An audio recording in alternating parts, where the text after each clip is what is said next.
여러분 안녕하십니까? 2023년 2월 24일을 맞아서 오늘도 하나님께서 주시는 생명의 말씀으로 은혜를 나눕시다. 사무엘상 17장 1절로 11절인데요. 제가 마지막 두 구절 봉독합니다. 10절. 그 블레셋 사람이 또 이르되 내가 오늘 이스라엘의 군대를 모욕하였으니 사람을 보내어 나와 더불어 싸우게 하라 한지라. 사울과 온 이스라엘이 블레셋 사람의 이 말을 듣고 놀라 크게 두려워하니라. 아멘. 오늘도 우리가 사무엘서 이 저자의 관점을 따라서 이 말씀을 읽어가면서 그 사무엘서 저자의 관점으로 본문을 이해하고 또 함께 교훈과 적용으로 들어가고자 합니다. 오늘의 말씀은 그 흐름의 문맥상 사울의 폐위됨과 동시에 차기 왕으로 부름을 받은 기름을 부음받은 소년 다윗을 이스라엘 앞에 등장시키기 위해서 여호와 하나님께서 설정하신 블레셋과의 전쟁으로 이해를 해보게 됩니다.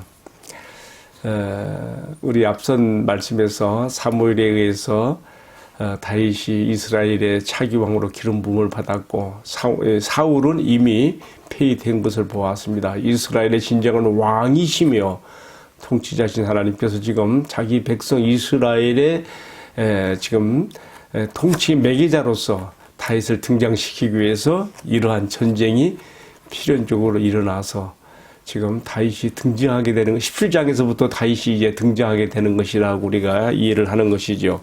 더불어서 구속 역사적인 관점으로 접근할 때에 우리가 오늘 본문에 나와 있는 이 무시무시한 정말 아무도 상대할 사람이 없을 것 같은 이 골리앗에 대해서 우리가 한번 생각해 보게 됩니다.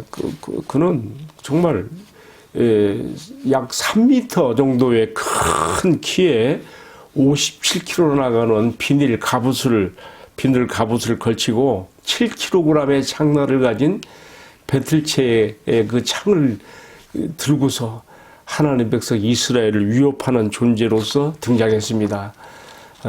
지금 블레셋이 이스라엘 그 영내로 침공에 들어와 지금 소고 골짜기에 건너편에 진을 치고 맞은편 엘라 골짜기 엘라대 들판에 있는 이스라엘을 향해서 바로 이 골리앗이라고 하는 천하무적 적장을 앞세우고 지금 위협하고 조롱하는 것이죠.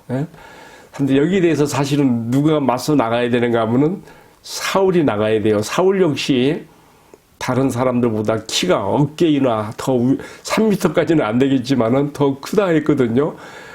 근데 오늘 말씀 마지막 구절에 보면 사울과 온 이스라엘이 이 블레셋 사람의 그 호령 앞에서 떨고 두려워했다. 그러니까 지금 적수가 없는 거예요.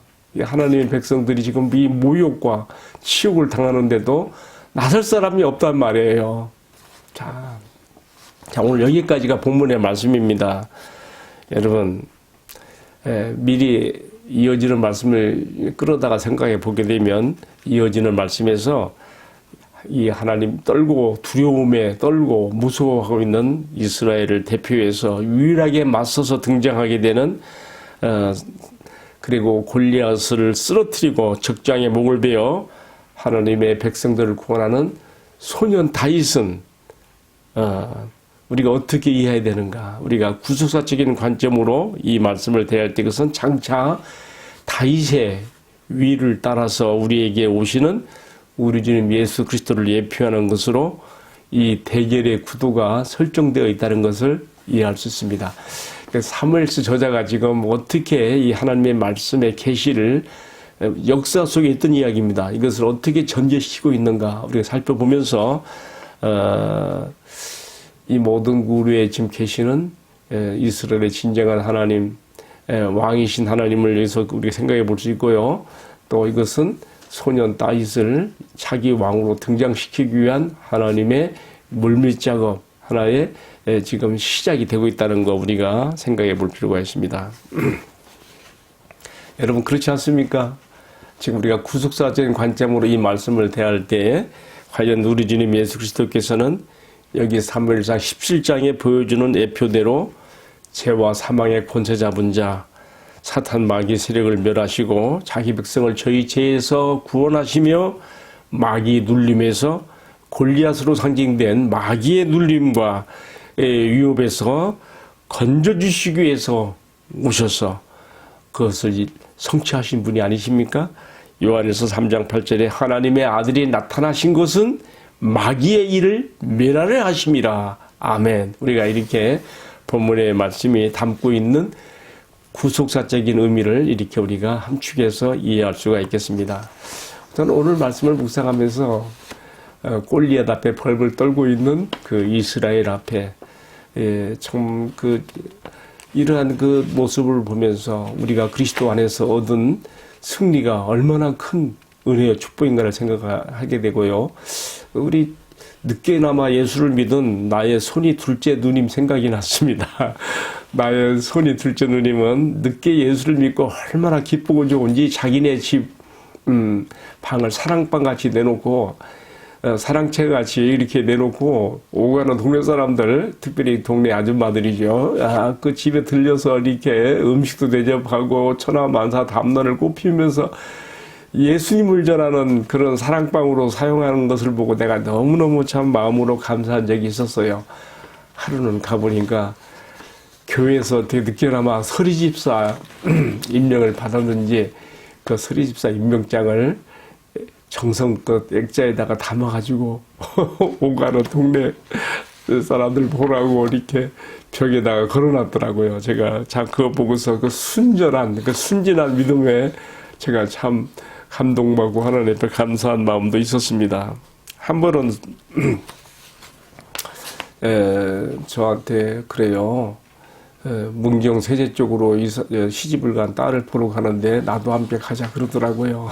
그래서 같이 동행해서 갔는데 첫날밤을 자고 나더니 나한테 동생 내가 어제 밤에 내가 이 집에 와서 자다가 꿈을 꿨는데 글쎄 밤에 절의 문간에서나 보는 큰 청룡들을 든 거인 장수가 나에게 호통을 치며 네가 여기 뭐하러 왔느냐 그러더라는 거야. 그래서 내가 내 딸 보러 왔는데 그렇게 말하는 너는 누구냐 하고 소리를 치고 나사렛 예수 구역에서 배운 대로 구역 예배 모임에서 배운 대로 나 예수 이름으로 명하나니 물러가라 했더니 사라지고 없어지더래요. 저한테 그런 얘기를 하기에 제가 우리 누나가 신심이 깊어졌구나 그런 감사한 마음도 가져보게 되었습니다. 예수 믿기 전에는요 얼마나 미신에 쩔어 살았는지 내가 한번 집에 가보면은요 집 방에 그 사방 귀퉁이에다가 동서남북 구석에다가 마왕이라고 하는 글자를 써서 붙여놓고 또 한 번은 부엌에 가봤더니 부엌 천장에 뭐 신천으로 만들어 놓은 몽달귀신 같은 것들을 붙여놨더라고요. 내가 그냥 막 이러지 말라고 막 호통을 치고 내가 그것을 떼어서 불사른 적도 있었습니다. 미신에 쩔어 살다가 예수 믿어 구원받고 사단 마귀에게 눌린 데서 벗어나서 자유함을 얻으니까 이렇게 기뻐서 이렇게 신앙생활 하는 것을 보았습니다. 나한테도 이런 얘기도 하더라고요. 내가 교회가 멀어서 새벽에 기도를 못 가니까 집에서 기도를 하는데 딱 새벽 일어날 시간쯤 되면 내 귀에 막 나팔 소리가 들린다는 거예요. 그래서 깨서 기도하게 된다고 그런 얘기도 하더라고요. 미신에 저러 살다가 이렇게 예수 믿게 되니까 이렇게 여러 가지 참 아직 신앙이 이렇게 깊지 못하니까 하나님께서 이런저런 것들로 이끄신다 하는 것도 제가 많이 느껴보았습니다. 자, 여러분 오늘의 묵상을 우리가 이렇게 정리하고 내리면서 우리가 적용을 해봐요. 지금 본문의 말씀에서 천하무적처럼 나타나서 하나님의 백성들을 자기 발밑으로 깔보고 조롱하고 있는 이 골리앗은 오늘 과연 나에게는 무엇이냔 말이죠. 오늘 이 골리앗은 오늘 우리 이 시대에 내 앞에는 어떤 모습으로 나타나며 나를 깔보고 조롱하는 상대일까 생각해 보면 뭘까요? 하나님 백성 이스라엘이 우리는 이길 수 없어. 아주 마음의 무력감을 가지고 그 앞에서 정말 절망했던 이스라엘처럼 그것은 내가 이길 수 없다고 생각하는 어떤 죄의 문제, 어떤 특정한 죄의 문제가 아닐까요? 나는 도무지 이 죄에 대해서는 내가 이길 수가 없어. 스스로 내 마음 안에서 좁아지고 내 안은 스스로 작아져서 골리앗 앞에 이스라엘처럼 그렇게 낭망하고 좌절하며 포기하고 있는 그런 죄의 문제는 아닐까요? 그것이 어떤 사람에게는 돈, 곧 재리의 유혹과 시험일 수도 있고요. 어떤 이에게는 명예나 자존심의 문제일 수도 있고요. 어떤 사람에게는 정욕, 곧 음료의 문제도 있을 수가 있고요. 마치 사단 마귀가 광야에서 예수님을 시험할 때 여러 가지 그런 다양한 모습과 방법으로 접근을 시도한 것처럼 얼마든지 그럴 수 있다고 생각을 해보게 됩니다. 깔보고 호령하는 골리앗 앞에서 사울과 온 이스라엘이 벌벌 떨면서 낙담했던 것처럼 오늘 우리가 이런 죄의 세력 앞에서 벌벌 떨며 우리가 나는 이길 수 없다고 그렇게 좌절하고 패배의식에 젖어 살고 있는 것은 없는가요? 우리가 이어지는 말씀에서 소년 다윗의 등장으로 하나님께 차기 왕, 자기 백성의 보호자로 기름 부음 받은 소년 왕 다윗이 아직 왕은 안 됐습니다만은 하나님이 그를 지금 등장시키려고 이런 일이 있게 하신 거예요. 그 소년 왕 다윗이 등장하여 이 골리앗을 쓰러뜨리고 그의 칼을 삐어 목을 베어서 승기를 잡고 모든 블레셋 군대가 패조하며 도망가고 물러가게 되는 것처럼 우리 주님 예수 그리스도 안에서 그와 믿음으로 연합된 자들에게는 천하무적처럼 보이는 골리앗의 위세나 조롱도 모두가 허풍이고 허세이며 종이 호랑이에 지나지 않는 존재임을 우리가 마음 깊이 새겨야 되겠습니다. 여러분 존 보니리 쓴 전로의 옥정에 하나님의 백성들을 골리앗처럼 하나님의 백성들을 위협하고 무너뜨리려고 하는 그 사자, 성난 사자의 그 모습이 나오는데 처음에는 이 순례자가 두려워서 그 길을 지나가야 되는데 못 지나가고 있을 때 자세히 보아라. 그 사자가 어떤 사자예요? 이빨이 빠져있고 발톱이 다 빠져있는 이미 예수 그리스도의 십자가 부활로 그 권세가 그 세력이 깨트려진 원수 사탄 마귀의 표상을 그렇게 예표로 그린 것을 우리가 또 볼 수도 있지요. 여러분 우리는 그리스도 안에서 이미 승리하고 있습니다. 그리스도 예수 안에 그의 십자가와 부활로 승리하셨느니라 하신 그 승리를 그의 백성된 우리들에게 주시고 우리가 그 안에서 안전과 보호를 받게 하는 것을 우리가 굳게 의지하고 나가야 될 것입니다. 야고보 4장 7절에 이렇게 말했습니다. 마귀를 대적하라. 그리하면 너희를 피하리라. 베드로전서 5장 8절 9절에서는 근신하라 깨어라 너희 대적 마귀가 우는 사자같이 두루다니며 산필자를 찾나니 너희는 믿음을 굳게 하여 저를 대적하라. 이렇게 가르쳐지고 있습니다. 마지막 구절 하나만 더 소개할게요. 사도행전 10장 38절에 베드로가 설교 가운데 한 말이죠. 하나님이 나사렛 예수에게 성령과 능력을 기름 붓듯 하셨음에 저가 두루 다니시며 착한 일을 행하시고 마귀에게 눌린 모든 자를 고치셨으니 이는 하나님이 함께 하셨음이라. 아멘. 이 은혜가 예수님 시대에 사도들의 시대에 우리 기독교 전 역사를 통해서 오늘 또 우리에게도 우리 주님 예수 그리스도 안에서 이루어지고 있는 진리이며 우리의 경험이고 축복인 것을 주님 앞에 감사 찬양 영광을 돌립니다. 함께 기도하십시다.